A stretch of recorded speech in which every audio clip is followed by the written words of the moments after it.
বাংলাদেশ বাংলাদেশে আপনার income tax অনেক জায়গায় আসে। বাংলাদেশের এমন কোনো জায়গা নাই ইনকাম করা যায় না। সরকার পাউন্ডে টাকা ঢুকে, বাংলাদেশে পাউন্ডে টাকা ঢুকে।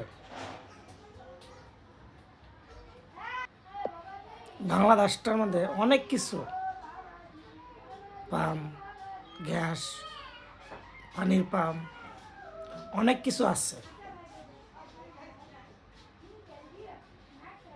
আমরা বাংলাদেশে ঠিকই নাগরিক,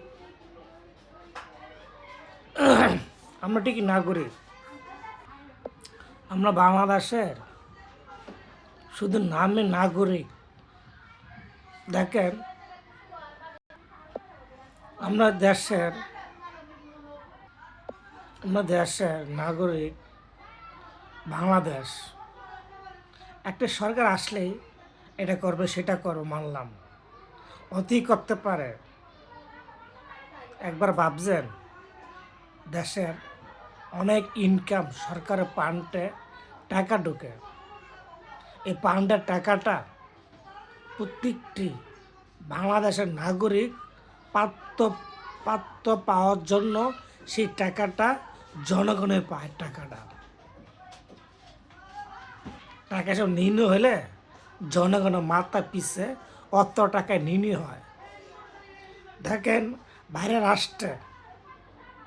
রাষ্ট্রে যদি অত টাকা ইনকাম হয়, 1 টাকা ইনকাম হয়, অত সংখ্যা আছে সবারে দিবে 1 টাকারে।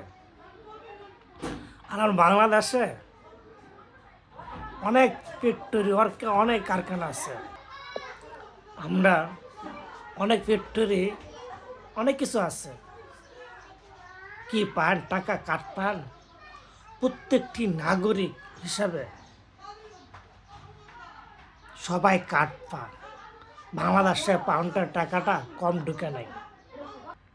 একজন সরকারে অনেক কিছু করতে পারে, সেটা করুক। জনগণে ওঠেন, সবার বলেন, রাইট কমেন্ট শেয়ার করতেছে ভিডিওটা। আমরা প্রত্যেকটি নাগরিক কাজ চাই, বাইরের রাষ্ট্রের মতন। আমার বাংলাদেশে অনেক ফ্যাক্টরি, কারখানা আছে। টাকাটা কই চলে যায়? এই টাকাটা জনগণের ভিতরে থাকতে হবে।